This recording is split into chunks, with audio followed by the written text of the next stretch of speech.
জাতীয় ঐকমত্য কমিশনে দীর্ঘ 23 দিনের আলোচনায় সকল রাজনৈতিক দল, ফ্যাসিবাদ বিরোধী সমস্ত গণতান্ত্রিক রাজনৈতিক দল অংশগ্রহণ করেছে। আন্তরিকতার সাথে সবাই অবদান রেখেছেন। আপনারা সেটা ডাইরেক্ট ব্রডকাস্ট হতে দেখেছেন। আমরা প্রত্যেক দিন প্রেস ব্রিফিং করেছি আলোচনার শেষে। তাতে এই পর্যন্ত 6টি সংস্কার কমিশনের রিপোর্ট নিয়ে আলোচনা হয়েছে। প্রথম পর্বের আলোচনা জাতীয় সংসদে এলডি হলে সবার সাথে আলোচনা হয়েছে। ওই আলোচনাটা অনেক দীর্ঘ ছিল। আমরা অনবরত 3 দিন ওখানে গিয়েছি। অন্যান্য দলও প্রত্যেকেই 1 দিন 2 দিন 3 দিন করে ক্ষেত্রমতে প্রয়োজনীয় সময় ধরে আলাপ আলোচনা করেছেন। এটার ইতিহাস আমি বেশি বলবো না। অন্তর্বর্তীকালীন সরকার সংস্কারের কমিটমেন্ট থেকে যে সংস্কার কমিশনগুলো গঠন করেছিলেন তার মধ্যে 6টা সংস্কার কমিশনকে ওনারা প্রথমে অতি গুরুত্বপূর্ণ হিসেবে চিহ্নিত করছেন। তার মধ্যে সংবিধান সংক্রান্ত, নির্বাচনী ব্যবস্থা সংক্রান্ত, বিচার বিভাগ সংক্রান্ত, পুলিশ বিভাগ, প্রশাসন এবং দুদক, এই 6টা কমিশনের কাছে রাজনৈতিক দলগুলোর কাছে সংস্কারের কী ভাবনা, কী প্রস্তাব, সেটা আহ্বান করা হয় জমা দেওয়ার জন্য। এবং জনগণের কাছ থেকেও তারা বিভিন্ন রকমের সংস্কার প্রস্তাব পেয়েছে। আমরা আমাদের দলের পক্ষ থেকে বিস্তারিত লিখিতভাবে সকল সংস্কার কমিশনের কাছে আমাদের প্রস্তাব প্রেরণ করেছিলাম। তারপরে সেই সংস্কার প্রস্তাব সমূহকে আমলে নিয়ে এবং সমাজের বিভিন্ন শ্রেণী পেশার এবং জনগণের কাছ থেকে বিভিন্ন রকমের সংস্কার প্রস্তাব তারা যেটা পেয়েছেন সেগুলোর উপরে ওনারা চর্চা করে সংস্কার রিপোর্ট প্রণয়ন করে সরকারের কাছে হস্তান্তর করেছেন। পুস্তক আকারে সেটা আমাদের কাছে প্রদান করা হয়েছে, আপনারাও নিশ্চয়ই পেয়ে থাকবেন।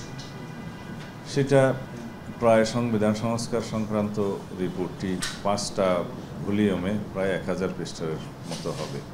অন্যান্য সংস্কার প্রস্তাবগুলো আমরা একটা খণ্ডেই পেয়েছি। সেগুলোর উপরে আমরা বিস্তারিত চর্চা করে আমাদের দলের পক্ষ থেকে আমরা দফাওয়ারি প্রত্যেকটা সুপারিশের বিপরীতে আমাদের মতামত আমরা প্রেরণ করেছিলাম। তার প্রেক্ষিতে এবং অন্যান্য রাজনৈতিক দলেরও সেই একই রকম তাদের জবাব বা সুপারিশগুলোর বিপরীতে তাদের মতামত তারা জমা দিয়েছে। এগুলো সব কম্পাইল করে তার উপরে আলোচনা করে ওনারা একটা পর্যায়ে 2য় পর্বের আলোচনা শুরু করেছেন। এবং সেখানে সংস্কার প্রস্তাবগুলোর সকল প্রস্তাবগুলো নিয়ে আলোচনা হয়নি। মূলত 19টা মৌলিক বিষয় নিয়ে তারা প্রধানত আলোচনা করেছেন। আমার হিসাব মতে সেখানে 20টা হয়, কারণ স্বাধীন পুলিশ কমিশন গঠনের বিষয়টি তারা হয়তো 19টার মধ্যে রাখেননি। সেই হিসাবে ওনারা 19টা চিহ্নিত করেছেন। আর স্বাধীন পুলিশ কমিশন গঠনের বিষয়টা আসলে সংবিধানের অন্তর্ভুক্ত হবে না, আইনের মাধ্যমে হবে। হয়তো সেই জন্য সেটা ওনারা মৌলিক বিষয় হিসাবে নাও দূরে থাকতে পারে। তবে আমার হিসাব মতে সেটা সহ 20টা হয়। এই 20টা বিষয়ের উপরে আলোচনা আনতে দীর্ঘ আলোচনার পরে আমাদের হিসাব মতে 19টার মধ্যে 7টা মৌলিক সংস্কার বিষয়ে আমরা কিছু নোট অফ ডিসেন্ট দিয়ে একমত হয়েছি এবং 12টিতে সরাসরি আমরা একমত হয়েছি সংস্কার কমিশনের রিপোর্টে। এই দাঁড়ালো 19টা। তারপরে পুলিশ কমিশনের বিষয়টা তো বললাম, সেটা সহ 20টা। এখন যে 7টিতে আমরা নোট অফ ডিসেন্ট দিয়েছি সেটা খুবই সামান্য মত পার্থক্য। এখানে বলা হয়েছে যদি আমরা ম্যান্ডেট প্রাপ্ত হই তাহলে আমরা এই নোট অফ ডিসেন্ট অনুসারে আমরা আমাদের সংস্কারগুলো সম্পন্ন করব। সেই হিসাবে সকল বিষয়ে ঐকমত্য হয়েছে বলা যায়। হয়তো আমরা একটি বিষয়ে নোট অফ ডিসেন্ট দিয়েছি, হয়তো অন্য একটা দল অন্য একটা বিষয়ে নোট অফ ডিসেন্ট দিয়েছি, সেরকম প্রভিশনটা রাখা হলো আমাদের আলোচনার প্রেক্ষিতে। সেই প্রস্তাবগুলো যখন সাম আপ করা হলো 31শে জুলাই, তার 2 দিন আগে সম্ভবত প্রত্যেক রাজনৈতিক দলের কাছে জাতীয় ঐকমত্য কমিশনের পক্ষ থেকে একটা জুলাই জাতীয় সনদ 2025 খসড়া এই নামে 4 পৃষ্ঠার একটা খসড়া প্রত্যেক রাজনৈতিক দলের কাছে প্রেরণ করা হয়েছে। আমি দেখেছি সেটা পত্রিকাতেও প্রকাশিত হয়ে গেছে, বিভিন্ন সোশ্যাল মিডিয়াতেও দেখেছি। এটা ভালো, যাতে জাতি জানুক যে কী প্রক্রিয়ায় কী কী বিষয়ে ঐকমত্য হচ্ছে। কিন্তু এই খসড়া প্রস্তাবে মূলত আমার হাতে আছে, আমি আপনাদেরকে দেখাতে পারি। এই 4 পৃষ্ঠার মধ্যে শেষ পৃষ্ঠাতে আছে 3 নম্বর পৃষ্ঠায় যে সমস্ত প্রতিশ্রুতি অঙ্গীকার প্রদানের জন্য রাজনৈতিক দলগুলোর কাছে আহ্বান করা হয়েছে, সেটা অঙ্গীকার নামাটা 3য় পৃষ্ঠায় আছে এবং 4র্থ পৃষ্ঠায় আছে এখানে দস্তখত বা সই কারা করবেন বিভিন্ন রাজনৈতিক দলের নেতৃবৃন্দ, প্রতিনিধিদের স্বাক্ষর, জাতীয় ঐকমত্য কমিশনের সদস্যদের স্বাক্ষর, সর্বশেষ স্বাক্ষর হচ্ছে জাতীয় ঐকমত্য কমিশনের সভাপতি, অন্তর্বর্তীকালীন সরকারের প্রধান উপদেষ্টার স্বাক্ষর। এই কাগজটা, এই খসড়াটা, তার উপরে কোনো রকমের মতামত আছে কিনা, সংশোধনে আছে কিনা সেটা জানতে চাওয়া হয়েছিল। তা আমি 30 তারিখেই এটা আমাদের পক্ষ থেকে, আমাদের দলের পক্ষ থেকে কিছু শব্দ প্রয়োগ ও বাক্য গঠনের অসামঞ্জস্যতা ছিল, যেগুলো আমরা একটু সংশোধন, ঠিক বলা যাবে না, একটু রিঅ্যারেঞ্জ করে একই বক্তব্যের সাথে আমরা শতভাগ একমত হয়ে সেটা আমাদের প্রস্তাব জাতীয় ঐকমত্য কমিশনের যে প্রেরিত খসড়া তার সাথে শতভাগ একমত হয়ে আমরা আমাদের জবাবটা দিয়েছি। তো বললাম কিছু শব্দ প্রয়োগ এবং বাক্য গঠনের ক্ষেত্রে কিছুটা অসামঞ্জস্যতা ছিল, সেটা আমরা ঠিক করে দিয়েছি। এখন প্রশ্ন আসে এখানে কি আছে। এখানে আছে জুলাই গণ অভ্যুত্থানের প্রেক্ষাপট এবং ঐতিহাসিক পটভূমি 1971 সাল থেকে শুরু করে তারপরে 2024 পর্যন্ত জাতীয় জীবনে সংগঠিত বিভিন্ন রকমের ঐতিহাসিক ঘটনাবলী, এগুলো উল্লেখ করে এবং আওয়ামী স্বৈরাচারী আমলের বিভিন্ন নির্যাতন, নিপীড়ন, অসাংবিধানিক কর্মকাণ্ড এবং স্বৈরাচারী পন্থায় রাষ্ট্র পরিচালনার যে তাদের কর্মকাণ্ড এবং শেষ পর্যন্ত গুম, খুন, নিপীড়ন, নির্যাতন, মামলা হামলার মধ্য দিয়ে একটা নৈরাজ্যকর ও বিভীষিকাময় ত্রাসের রাজত্ব কায়েম করার যে পরিস্থিতি তারা সৃষ্টি করেছে, এই সমস্ত কিছুর বর্ণনা আছে, যার প্রেক্ষিতে জুলাই গণ অভ্যুত্থান জাতীয় জীবনে সংগঠিত হয়েছে। এগুলো হচ্ছে ঐতিহাসিক পটভূমিকা। তারপরে সংস্কার কমিশন গঠন হলো এই সরকার প্রতিষ্ঠিত হওয়ার পরে। তারপরে সংস্কার কমিশনের কর্মকাণ্ডের মধ্য দিয়ে একটা জাতীয় ঐকমত্য কমিশন গঠন হলো।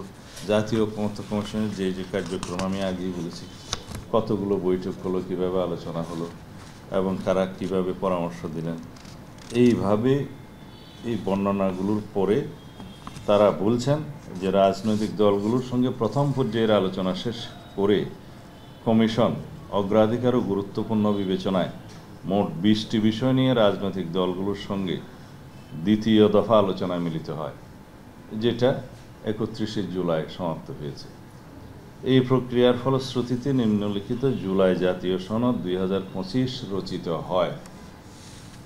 সেটা ওনারা রচিত হয় লিখে দিয়েছেন, তার মানে যে সমস্ত বিষয়ে ঐকমত্য হয়েছে সেটা এখানে ধারণ করা হবে, সেটা মনে রেখেই তারা বলেছেন।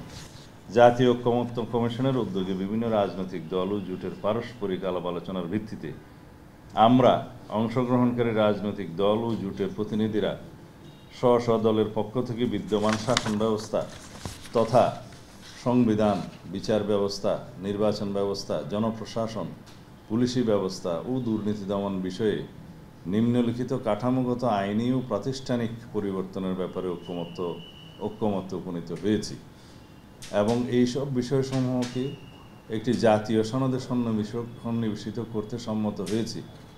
স্বৈরাচার ও ফ্যাসিবাদ বিরোধী দীর্ঘ 16 বছরের অব্যাহত লড়াই এবং 2024 সালের জুলাই আগস্টে সংগঠিত ছাত্র গণ অভ্যুত্থানের বীর শহীদ ও আহতদের প্রতি গভীর শ্রদ্ধা প্রকাশ এবং উক্ত গণ অভ্যুত্থানে প্রত্যক্ষ ও পরোক্ষভাবে অংশগ্রহণকারীদের প্রতি কৃতজ্ঞতার স্মারক হিসাবে আমরা এই সনদকে জুলাই জাতীয় সনদ 2025 হিসাবে ঘোষণা করছি।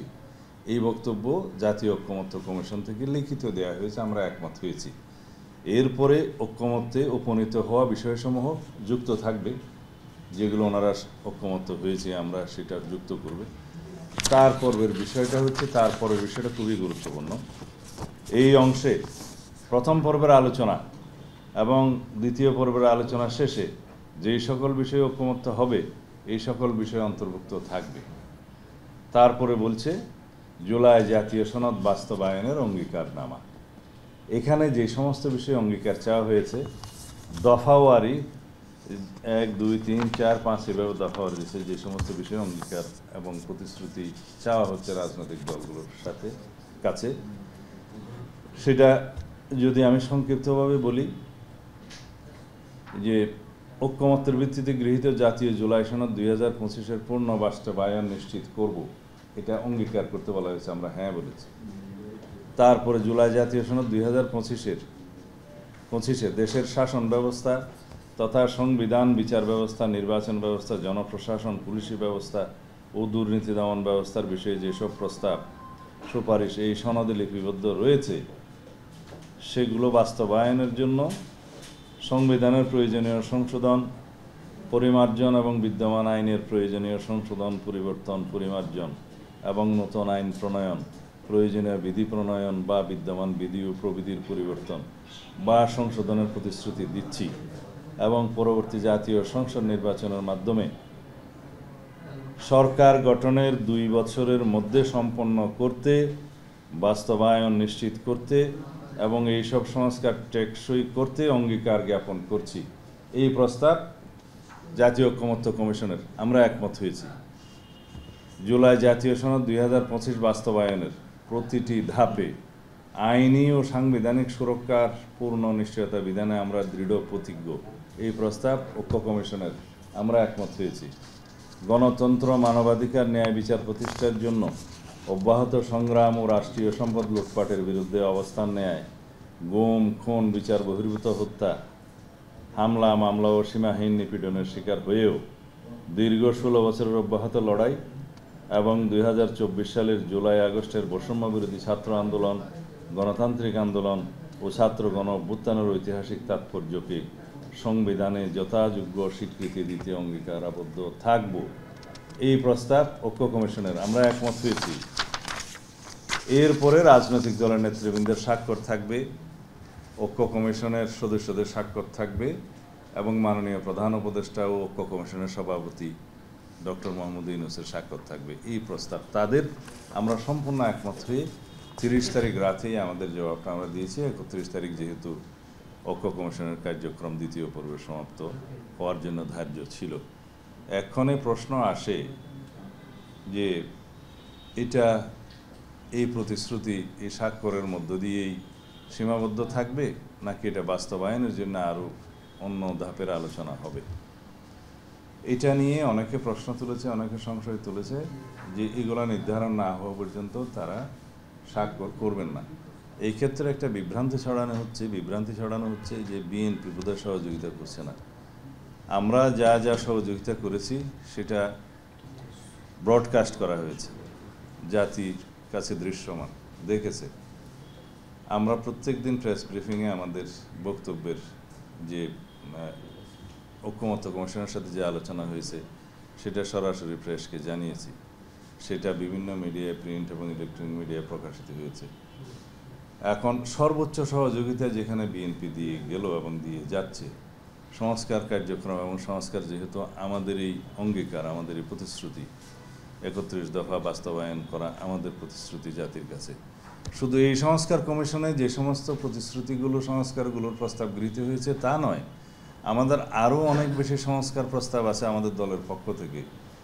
আগামী দিনে ন্যাশন বিল্ডিং অ্যাক্টিভিটিসের জন্য এই জাতি গঠন প্রক্রিয়ায় এবং রাষ্ট্র কাঠামো সংস্কারের মধ্য দিয়ে একটি শক্তিশালী গণতান্ত্রিক রাষ্ট্র প্রতিষ্ঠার জন্য যে সমস্ত প্রতিশ্রুতি, অঙ্গীকার আমাদের দলের পক্ষ থেকে অনেক আগেই প্রণয়ন করে জাতির সামনে উপস্থাপন করা হয়েছে 31 দফা সংস্কার প্রস্তাবের মধ্য দিয়ে, সেগুলোর অবশ্যই আমরা পালন করব। সেটা এই সংস্কার প্রস্তাবগুলোর মধ্যেই শুধু সীমাবদ্ধ থাকবে না। তো সেই জায়গায় আমাদের উদ্দেশ্য এবং আমাদের নিয়ত নিয়ে কেউ যেন কোনো প্রশ্ন না করে যে সমস্ত বিভ্রান্তি সৃষ্টি করা হচ্ছে সেটা সম্পূর্ণ উদ্দেশ্যমূলক বলে আমরা মনে করি এবং রাজনৈতিক হীনমন্যতার প্রকাশ বলে আমরা মনে করব। আমরা সবাই ঐক্যবদ্ধ থাকার জন্য, ফেসিবাদ বিরোধী জাতীয় ঐক্যকে সমুন্নত রাখার জন্য এবং এই ঐক্যকে শক্তিতে পরিণত করে বাংলাদেশকে একটি শক্তিশালী গণতান্ত্রিক রাষ্ট্র বিনির্মাণের জন্য, শহীদের আকাঙ্ক্ষা পূরণের জন্য আমরা সবার কাছে আহ্বান জানাই। আমরা বাংলাদেশ জাতীয়তাবাদী দল সরকার পরিচালনায় বিরোধী দলে থাকার এবং রাষ্ট্র পরিচালনায় দীর্ঘদিনের রাজনৈতিক অভিজ্ঞতায় আমাদের যে বক্তব্য আমরা সেইভাবেই সেটা বাস্তবায়নের জন্য আমরা অঙ্গীকারাবদ্ধ হয়েছি, প্রতিশ্রুতিবদ্ধ হয়েছি। যেই প্রস্তাব ঐক্য কমিশন থেকে দেয়া হয়েছে, এখন অন্য কোনো রাজনৈতিক দল যদি ভিন্ন কোনো বক্তব্য থাকে তারা সেটা ঐক্য কমিশনের কাছে দিতেই পারে, সেটা তারা আলোচনা করতে পারে। সেই আলোচনায় যদি আমাদেরকে অংশগ্রহণের জন্য আহ্বান জানানো হয় আমরা যেতে পারি। তবে এখানে কোনো অবাস্তব এবং অলীক প্রক্রিয়ার কথা যদি বলা হয় তাতে করে আমাদের মনে হতে পারে যে তাহলে কি নির্বাচনকে বিলম্বিত করার জন্য কোনো রকমের উদ্দেশ্য আছে কিনা সকল প্রস্তাবের মধ্যে। কারণ নির্বাচিত সরকারের কাছে যদি এই প্রতিশ্রুতি বাস্তবায়নের দায়িত্ব না দেয়া হয় তাহলে কাকে দেয়া হবে? অনির্বাচিত সরকারের কাছে? অনির্বাচিত সরকার তো বর্তমানে আছে এবং যেহেতু জাতীয় ঐক্যমতের ভিত্তিতে এই সরকার গঠিত হয়েছে, সাংবিধানিক প্রক্রিয়া গঠিত হয়েছে, এই সরকার তো এখন সংস্কার প্রস্তাব যেগুলো বাস্তবায়নের দরকার সেটা করে যাচ্ছে।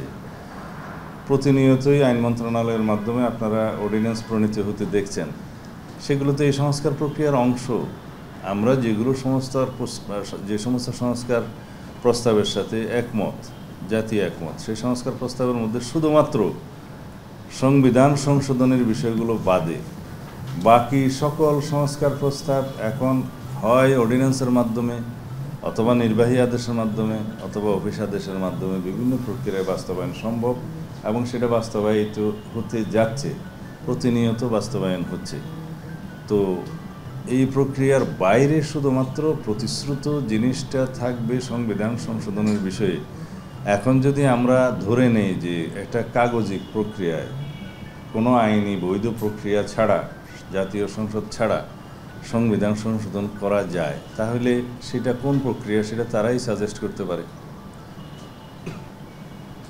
এখন সেই সাজেশনের সাথে জাতিকে একমত হতে হবে। সেটা যদি কোনো বৈধ প্রক্রিয়া হয় তাহলে সেটা জাতি মেনে নেবে। আমরা আলাপ আলোচনায় এবং বৈধ প্রক্রিয়া সকল কিছু সম্পন্ন করার পক্ষে। তবে নির্বাচিত জাতীয় সংসদ ছাড়া প্রতিশ্রুত সংবিধান সংশোধনের যে সমস্ত প্রস্তাব ঐক্যমতের ভিত্তিতে গৃহীত হয়েছে সেটা অন্য কোনো প্রক্রিয়ায় সংশোধন হওয়া বাঞ্ছনীয় নয়। দুইটা বিষয় একটু আলাদা করে বলি, কারণ এখানে একটা কনফিউশন সৃষ্টি হয়ে যায়। কারণ একটার নাম হচ্ছে জুলাই ঘোষণাপত্র, যেটা আগামী 5 তারিখ জাতীয় সংসদের দক্ষিণ প্লাজা অথবা মানিক মিয়া এভিনিউ থেকে ঘোষণা করবেন বলে পত্রিকায় দেখলাম, শোনা যাচ্ছে মাননীয় প্রধান উপদেষ্টা করবেন। সেটা একটু পরে বলি। জাতীয় ঐক্য কমিশনের যে জুলাই জাতীয় সনদের খসড়া আমাদের কাছে দেয়া হয়েছে, সেটা আগামীকালকে যদি আমাদের কাছে প্রেরণ করা, আমরা কালকেই সই করব। যে কোনো মুহূর্তে আমরা সই করতে রাজি, এ বিষয়ে কোনো দ্বিমত নেই। যেগুলো জাতীয় ঐক্যমত্য প্রতিষ্ঠিত হয়েছে যে সমস্ত বিষয়ে, কিছু কিছু বিষয়ে নোট অফ ডিসেন্ট সহ, সেই কাগজ আমাদেরকে যখনই দিবে আমরা তখনই সই করব। সেই অঙ্গীকারনামাটা আমরা দিয়েছি, আমরা প্রেরণ করেছি। এটা নিয়ে কোনো বিভ্রান্তির সুযোগ নেই। দ্বিতীয় হলো বাস্তবায়ন প্রক্রিয়া। সেই বাস্তবায়ন প্রক্রিয়া নিয়ে যদি ওনারা আরও আলাপ আলোচনা করতে চান, কারো কারো প্রস্তাবের প্রেক্ষিতে, কোনো কোনো রাজনৈতিক দলের প্রেক্ষিতে, সেই আলোচনা তো আমরা অংশগ্রহণ করতে পারি। তবে সেটা কোনো বৈধ প্রক্রিয়ায় ছাড়া সংবিধান সংশোধনের যদি কোনো উপায় থাকে সেটা তারা বলুক। আমরা চাই সমস্ত কিছু আইনানুগ হোক, সাংবিধানিক প্রক্রিয়ায় হোক, নির্বাচিত জনপ্রতিনিধিদের মধ্য দিয়ে হোক। অতীতের যে সমস্ত বিষয়ে আমাদের সামনে নজির হিসেবে উপস্থাপন করেছে সেটা কতটা বর্তমান প্রেক্ষাপটে জাস্টিফাইড হবে সেটা আমাদের সামনে উপস্থাপন করা হোক। আমরা সমস্ত আলোচনায় অংশগ্রহণ করতে প্রস্তুত আছি। বাংলাদেশ জাতীয়তাবাদী দল জাতির সামনে ঘোষণা করছে এবং পরিষ্কার করছে যে জাতীয় ঐক্যমত্য প্রতিষ্ঠার জন্য এবং সংস্কারের মধ্য দিয়ে একটি শক্তিশালী গণতান্ত্রিক রাষ্ট্র বিনির্মাণের জন্য যে কোনো প্রক্রিয়ার সাথে জাতীয়তাবাদী দল ঐক্যমত পোষণ করবে এবং সকল ধরনের আলোচনায় অংশগ্রহণ করবে। রইল জুলাই ঘোষণাপত্র, যেটা আগামী 5 তারিখ মাননীয় প্রধান উপদেষ্টা ঘোষণা করবেন বলে শুনেছি আর কি পত্রিকান্তরে। জুলাই ঘোষণাপত্রের বিষয়ে গত বছরের 31শে ডিসেম্বর তারিখে খুব সম্ভবত বৈষম্য বিরোধী ছাত্র আন্দোলনের ব্যানারে তারা নিজেরা একটা জুলাই ঘোষণাপত্র উচ্চারণ করতে চেয়েছিলেন শহীদ মিনার থেকে। তার প্রেক্ষিতে মাননীয় প্রধান উপদেষ্টা তাদেরকে বলেছিলেন যে এটা সবাই ঐক্যমতের ভিত্তিতে যদি না করা হয় এটা খণ্ডিত হবে। আমরা তখন বলেছিলাম যে জুলাই ছাত্রগণ অভ্যুত্থানের 5-6 মাস পরে এই জাতীয় একটি ঘোষণাপত্রের প্রয়োজন হলো কেন, এবং সেই ঘোষণাপত্রের সাংবিধানিক গুরুত্ব বা আইনি গুরুত্ব কতটুকু সেটা নির্ধারণ করা। অতি অবশ্যই এই ঘোষণাপত্র রাজনৈতিক দলিল হিসেবে, ঐতিহাসিক দলিল হিসেবে একটি গুরুত্বপূর্ণ দলিল, সেটা জাতীয় আর্কাইভে স্থান পাবে, এ বিষয়ে কোনো সন্দেহ নেই। তার ঐতিহাসিক মূল্য আছে, রাজনৈতিক মূল্য আছে। কিন্তু সরকার মাননীয় প্রধান উপদেষ্টা উদ্যোগ নিয়ে সবার সাথে আলোচনা ক্রমে সেই ঘোষণাপত্র রেডি করার জন্য আমাদের কাছেও একটা প্রস্তাব দিয়েছিলেন জানুয়ারির শেষ দিকে এই বছরের। আমরা ফেব্রুয়ারির 12 তারিখে তার উপরে আমাদের মতামত বক্তব্য সহ আমাদের ড্রাফটটা খসড়াটা তাদের কাছে প্রেরণ করেছি, আমি নিজেই গিয়েছিলাম। এরপরে জুলাইয়ের 7 তারিখ পর্যন্ত এই মধ্যবর্তী সময়ে আর কোনো আলাপ আলোচনা তারা করেননি, এর উপরে ফিডব্যাকও দেননি। জুলাই 7 তারিখে সরকারের একজন উপদেষ্টা আমাদের মহাসচিবের সাথে যোগাযোগ করে আরেকটি ড্রাফট দেয়। সেই ড্রাফটে আমরা দেখলাম যে আমাদের পূর্বে প্রেরিত ড্রাফটের অধিকাংশই ধারণ করা হয়েছে, কিন্তু কিছু কিছু বিষয়ে একটু গরমিল ছিল এবং প্রশ্ন উত্থাপিত হওয়ার মতো বিষয় ছিল। সেখানে তারা 1971-এর 26শে মার্চকে সঠিকভাবে উল্লেখ করতে চাননি বা দেয়নি, সেটা আমাদের আপত্তি ছিল। আমরা সেটা আবার অন্তর্ভুক্ত করে 9 তারিখ জুলাই মাসের, মানে 2 দিন পরে আমরা আবার প্রেরণ করেছি সরকারের কাছে। এর আবার 17-18 দিন পরে জুলাই 27 তারিখে তার উপরে আবার ওনারা চর্চা করে আবার একটি ড্রাফট উপস্থাপন করে। সেখানেও আমরা দেখলাম তারা 1971 সালের 26শে মার্চের কথা উল্লেখ করতে চাননি প্রথম প্যারাগ্রাফে। তা আমরা আরও 2-1টা বিষয় যেগুলো আমাদের আপত্তি ছিল আমরা বলেছি যে এই জাতির শুরুই হলো 1971 সালের স্বাধীনতা যুদ্ধের মধ্য দিয়ে, রক্তক্ষয়ী মুক্তিযুদ্ধের মধ্য দিয়ে, স্বাধীনতা অর্জনের মধ্য দিয়ে। তাকে যথাযথ মর্যাদার সাথে উপস্থাপন করতে হবে। তারপরে জাতীয় জীবনে সংঘটিত অন্যান্য ঘটনাবলী, বাকশালের মাধ্যমে গণতন্ত্র বিলুপ্তি, তারপরে 7ই নভেম্বরের ঐতিহাসিক সিপাহী জনতার অভ্যুত্থান, এবং তার পরবর্তীতে 1979 সালে 5ম সংশোধনের মধ্য দিয়ে বাকশালের বিলুপ্তি করা হলো এবং বহুদলীয় গণতন্ত্রের প্রবর্তন করা হলো। এটা শহীদ রাষ্ট্রপতি জিয়াউর রহমানের এক অনন্য অবদান এই রাষ্ট্রের প্রতি। তারপরে বহুদলীয় গণতন্ত্রের যাত্রা শুরু হলো। এরপরে পদে পদে গণতন্ত্রে হোঁচট খায় এবং 1951 সালে দ্বাদশ সংশোধনের মধ্য দিয়ে আবার আমরা সংসদীয় পদ্ধতির সরকারে আসলাম। তারপরে আবার 1996 সালে ত্রয়োদশ সংশোধনের মধ্য দিয়ে বাংলাদেশে কেয়ারটেকার সরকার ব্যবস্থা প্রতিষ্ঠিত হয়। এরপরের ইতিহাস আওয়ামী লীগের একদলীয় করণের এবং একদলীয় রাষ্ট্র ব্যবস্থা প্রতিষ্ঠার যে ইতিহাস, সেটা বিবৃত করা হয়েছে। পরবর্তীতে বিভিন্ন রকমের সাংবিধানিক সংশোধনী কাটছাটের মধ্য দিয়ে যে বাংলাদেশে স্বৈরতন্ত্র প্রতিষ্ঠা করে রাষ্ট্র পরিচালনা করতে চেয়েছে সেটার বর্ণনা, এবং ফলশ্রুতিতে তারা আওয়ামী বাকশালী কায়দায় যে গুম, খুন, অপশাসন এবং দুর্নীতির বিভিন্ন রকমের অনাচারের মধ্য দিয়ে যে রাষ্ট্রকে তারা পরিচালিত করতে চেয়েছে এবং একটি বিদেশি প্রভুর ইশারা ইঙ্গিতে এই রাষ্ট্র পরিচালিত হয়েছে, সেই কথাগুলো বিবৃত আছে। ফলশ্রুতিতে জুলাই ছাত্রগণ অভ্যুত্থান সংগঠিত হলো, সেগুলো এখানে ধারণ করা হয়েছে। তারপরে 5 তারিখে স্বৈরাচারের পতন হলো, স্বৈরাচার পালিয়ে গেল, সেটা বর্ণনা করা হয়েছে। এরপরে 8 তারিখে জাতীয় ঐক্যের ভিত্তিতে সাংবিধানিক পদ্ধতিতে সুপ্রিম কোর্টের মতামতের ভিত্তিতে প্রফেসর ডক্টর ইউনূস প্রধান উপদেষ্টা হিসাবে অন্তর্বর্তীকালীন সরকারের প্রধান উপদেষ্টা হিসেবে শপথ গ্রহণ করলেন, সেটা বিধৃত আছে। তারপরে জাতির অভিপ্রায় কি, জাতির অভিপ্রায়, বাংলাদেশের জনগণ কি কি অভিপ্রায় প্রকাশ করছে যে একটি স্বাধীন, সার্বভৌম, সাম্যভিত্তিক, মর্যাদা ভিত্তিক, মানবিক মর্যাদা ভিত্তিক, সামাজিক সুবিচার ভিত্তিক রাষ্ট্র প্রতিষ্ঠার জন্য যে সমস্ত সংস্কারের আকাঙ্ক্ষা, সেই আকাঙ্ক্ষাগুলো বিবৃত হয়েছে এবং সেই অভিপ্রায় পূরণের জন্য যে সমস্ত বিষয় এখানে জাতীয় জীবনে সংস্কার করার দরকার, সাংবিধানিক আইনিভাবে, সেগুলো বর্ণনা করা হয়েছে এবং সেই অভিপ্রায় ব্যক্ত করার মধ্য দিয়ে সেই ঘোষণাপত্রের শেষ ঘোষণাপত্রের সমাপ্তি করা হলো এবং সেই ঘোষণাপত্রকে